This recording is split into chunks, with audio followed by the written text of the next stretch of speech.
Hey, Shalom, Shalom.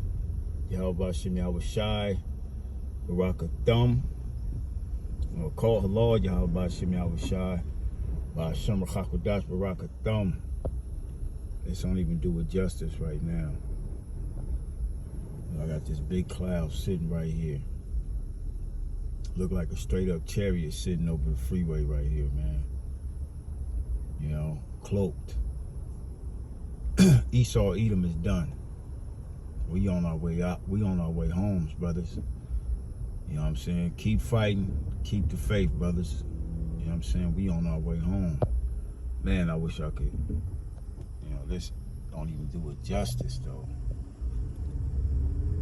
Look at that. Just sitting right over the freeway right here. Separated from all the other clouds that's out here. You know what I'm saying?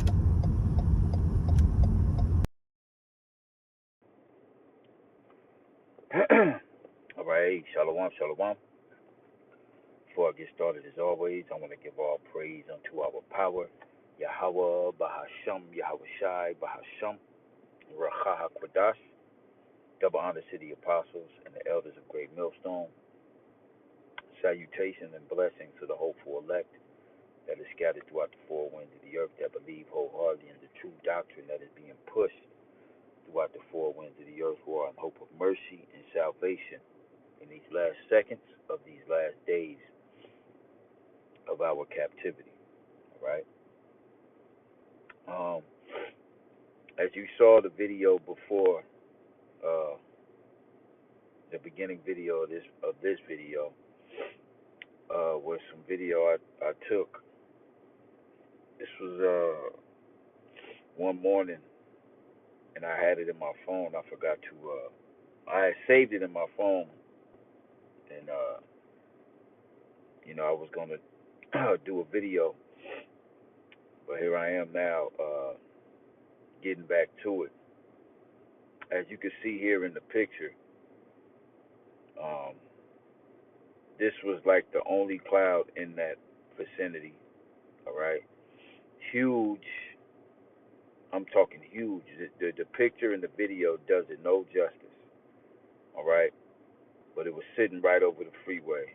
You know, I wish I could have got a better video, um, but it was just one of those moments. You look up and bam, the Spirit of the Lord reminds you. You know what I'm saying, that the eyes of the Lord are everywhere. The angels are everywhere. And more importantly, this is our protection. All right? These are signs of comfort. When you go to Genesis, what is that? I believe it's maybe the 29th chapter. I believe it's the 29th chapter, if I'm not mistaken. When Jacob was on his journey, all right, he seen the chariots in the heavens. All right? So the chariots are constantly around and watching over the members of the elect, all right, the hopeful elect. And I just thought this was one of those moments when I saw it. Indeed, definitely, this is a chariot cloaked in the clouds, all right. And this is why I entitled the video, "Who rideth upon the heaven of heavens." And this is from the book of Psalms, the 68th chapter.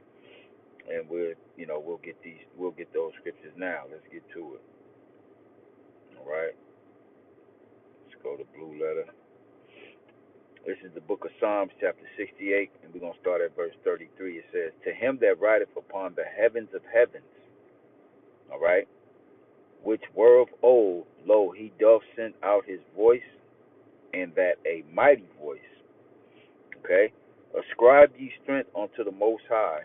His excellency is over Israel." All right? Now, you can reference this also back to when we left ancient Egypt. All right? The excellency was over us when we were going through the wilderness. All right? In many other accounts. All right? But the Lord has always had his excellency over the children of Israel. All right? And his excellency is dealing with Matter of fact, let's look that word up. Excellency. Okay. Uh, the Hebrew word is ga'awa. All right. Ga'awa, which means pride, majesty, a rising up, a rising up, swelling, majesty of Israel. All right. And then when you go to the root word, which will be ga'ah, to rise up, grow up, to be exalted in triumph. All right. And that's a part of Israel's glory. All right. All those ships. Okay. And this is how we will indeed be mounted up, as you see down here in Strong's definition. To mount up, all right, to rise. We will be risen in those ships when Yahweh Shai returns and tells us to come up hither, all right, that ye be not partakers of her sins, uh, uh, nor receive any of her plagues, all right. So that excellency that's over Israel are those ships, all right. So when you out and about, this goes for all the hopeful members of the elect, brothers, sisters. You know what I'm saying? The Lord will show you signs in them heavens, man. All right, that he's constantly watching over us. All right, as we out here moving throughout the valley of the shadow of death. But as King David said, we will fear no evil, because thou art with me. All right, and seeing the chariots cloaked like that, all right, that's comfort. All right, especially given the times that we're getting ready to enter into, man. Okay, so let's go back, finish reading this in the book of Psalms. All right, verse 34 again. It says, ascribe ye strength unto the Most High. His excellency is over Israel, and his strength is in the clouds. Okay? Because that's how the chariots cloak at times. They cloak uh, within clouds. All right? Uh, I could read 35. It says, O power, thou art terrible out of thy holy places. And when the chariots do actually show up and truly show themselves, it's going to be terrible. All right? You know, you had, going back a month or two ago, you know, you had these orbs all over Babylon popping up everywhere, okay? That had everybody bugging. What is this? What is that? All right? When the chariots truly show up, it's gonna be terrible, all right, to those who are not in the know. All right? It says, the power of Israel is he that giveth strength and power unto his people. Blessed be the Most High. All right? Now let's go to the book of Deuteronomy 33. Okay? Get some more precepts on these chariots. Okay? Because Esau, he finna try to do low the people with his pseudo chariots. All right? But we know and understand what the true chariots, what they are, and when they do show themselves, what they are coming to do. All right. This is the book of Deuteronomy, chapter 33, verse 26. It says, "There is none like unto the God of Jeshurun." All right. Jeshurun is another name for Israel. All right. It says, "Who rideth upon the heaven in thy help." All right. With them chariots.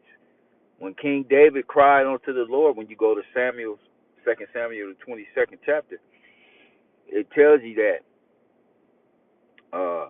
that the Lord took King David.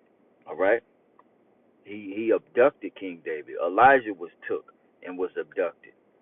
All right, and this is how the elect will be abducted before the destruction comes, or simultaneously as the destruction is happening.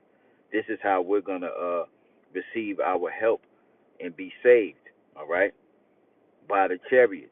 All right, it says, there is none like unto the God of Jeshurun, who rideth upon the heaven in thy help, and in his excellency on the sky. Again, his excellency, those chariots. All right. Esau Edom's technology does not compare to the chariots of the Lord. All right. The angelic vehicles. All right. They don't compare, and they never will. All right. From here, let's go to back to the book of Psalms, where we're gonna go to the 104, Psalms 104. Okay. Verse 3, it says, I'm gonna start at verse 2. It says, who covers thyself with light as with a garment. Matter of fact, I'm going to start at 1. The key point is the third verse. All right. It says, bless the Lord Yahweh, O my soul, O Yahweh, my power. Thou art very great. Thou art clothed with honor and majesty. Who coverest thyself with lights as with a garment. Who stretches out the heavens like a curtain. Who layeth the beams of his chambers in the waters. Okay.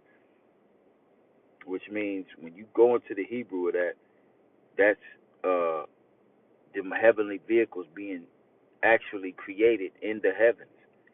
All right, out of the elements that Esau has no access to.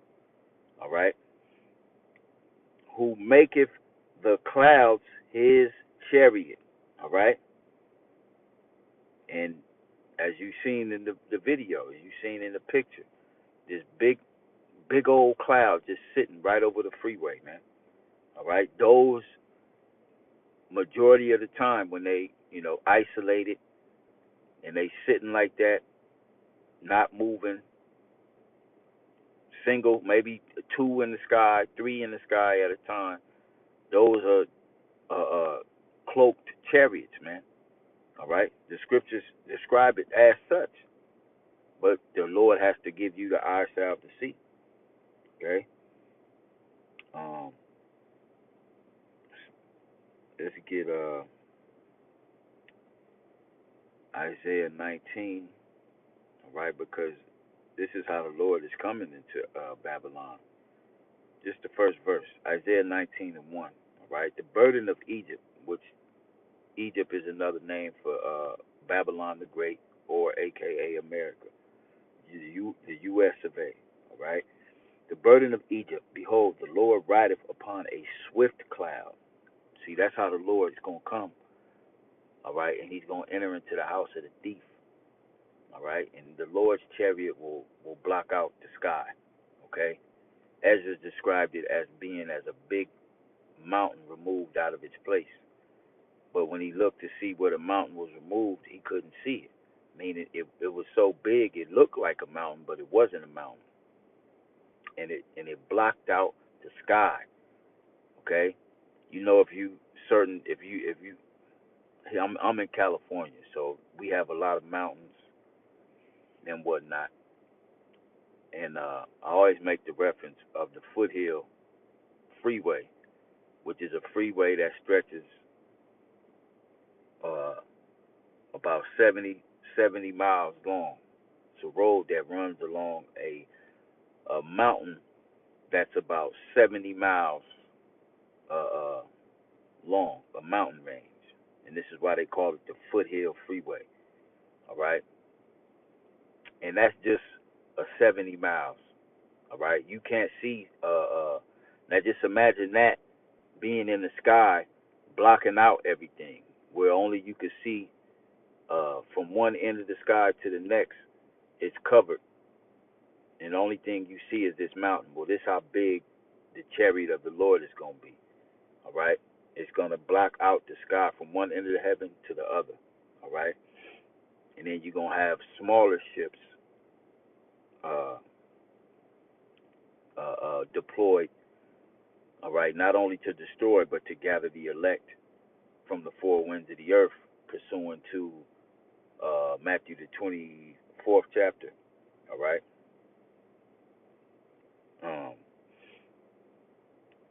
So reading this again, all right?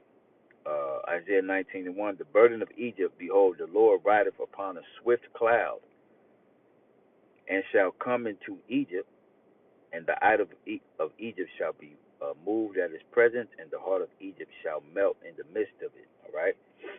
Because, again, the Lord is going to be terrible, as we read in Psalms, the 68th chapter, and the 35th verse. All right? When the Lord actually returns to this atmosphere, all right, to this realm, and he got the thousands of the heavens with him, the heart of this place, Babylon, will melt. All right? No ifs, ands, or buts about it. Okay, now let's go to the book of Habakkuk, the 3rd chapter. All right? Because it's going to be bad. This is the book of Habakkuk, chapter 3, verse 8. It says, was the Lord displeased against the rivers? Was thine anger against the rivers? Was thy wrath against the sea? And thou didst ride upon thine horses and thy chariots of salvation. The angels, the so-called UFOs, the ships, all right, they are going to wreak havoc in Esau's world, his kingdom. All right, it will be destroyed. It will be taken down by Yahweh, by Hashem Yahweh Shai, and the holy angels. All right, when the time comes. All right, and when Habakkuk saw the devastation in the vision, he asked, was the Lord angry at the rivers? All right. Okay, was his wrath against the sea? That's how bad it's going to be. Okay. So when the chariots show up, and they going to start doing, they're going to do damage. Okay. They're going to do some serious damage, and it ain't going to stop. And then it'll be a news broadcast, and they don't stop, they just destroy something, and then they give Esau time to recoup, and, no, it ain't the movies, okay? When the chariots truly show up, they're gonna do damage until America is no longer in existence. It'll be on fire, all right, when the chariots are done with it, all right? The angels of Yahweh Shem Yahweh Shai are done with it, all right? Now let's get these last few scriptures here. I got a couple of more. We're going to the book of Peter now, 2 Peter 1 and 17.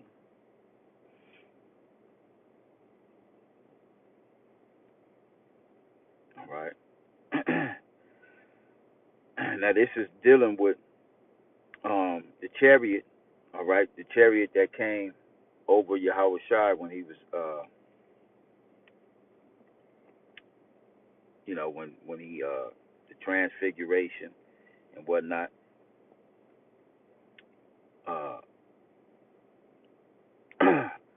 Excuse me. So this is 2 Peter 1 and 17. It says, for he received from the Most High, the Father, honor and glory, talking about our Lord Yahweh Shai, all right?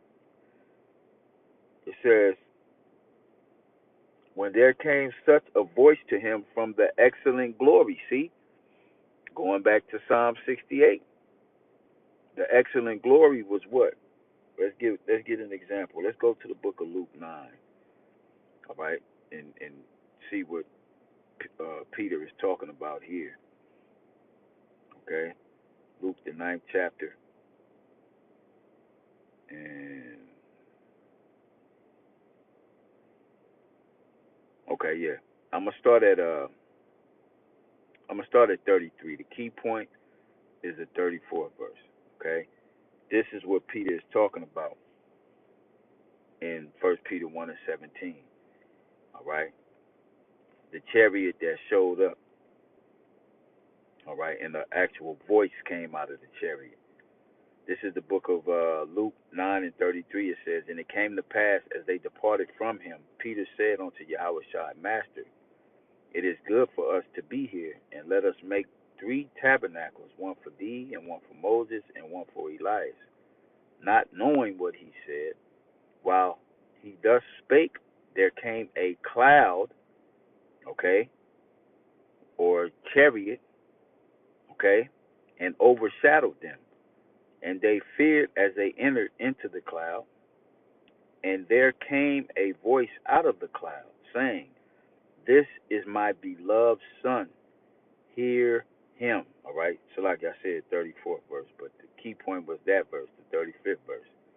All right. That excellency, all right, that Peter is talking about in First Peter or 2 Peter 1:17. Let's go back there. All right. That was what Peter was talking about there in the book of Luke, the 9th chapter, verses 33 to 35. You can also find it in Mark 9, as you see, Mark 9:7. Okay. So let's read this here again. Um, First Peter 2 Peter 1:17. For he received from the Most High, the Father, honor and glory, when there came such a voice to him from the excellent glory, This is my beloved Son, in whom I am well pleased. And this voice which came from heaven we heard when we were with him in the holy mount. All right. So the chariots have always been a part of our culture. So the so-called UFOs, all right, that are documented throughout the holy book, the holy Bible, all right, they've been documented on hieroglyphs, and those are our help. All right, that is our excellency on high from Yahweh Ba'ashem Yahweh Shai. And Esau Edom knows this, and this is why he is so afraid of the power and the majesty of Yahweh Ba'ashem Yahweh Shai. This is why they're underground. All right, this is why they have domes. All right. So when the time comes, the Lord is going to make do with what he said he's going to make do. All right. And them chariots, when you go to Wisdom of Solomon, all right, they're going to see the strangeness of our salvation. All right. So far beyond all they look for. They are not looking for us to be beamed up in these angelic vehicles, these spiritual vehicles. All right. They know it's going to happen. All right. Because they study the scriptures. But they truly don't believe it's going to happen. All right. So we are definitely in some very exciting times. And the Lord just going to continue to bring these prophecies to pass and continue to show signs in the heavens of this man's downfall. And all we got to do is continuously do what we've been doing in hope that the Lord will have mercy upon our souls with salvation. So, Lord will, this was edifying and exhorting to the hopeful elect, giving all praise unto Yahweh Ba'ashem Yahweh Shai, and we on to the next video. Shalom.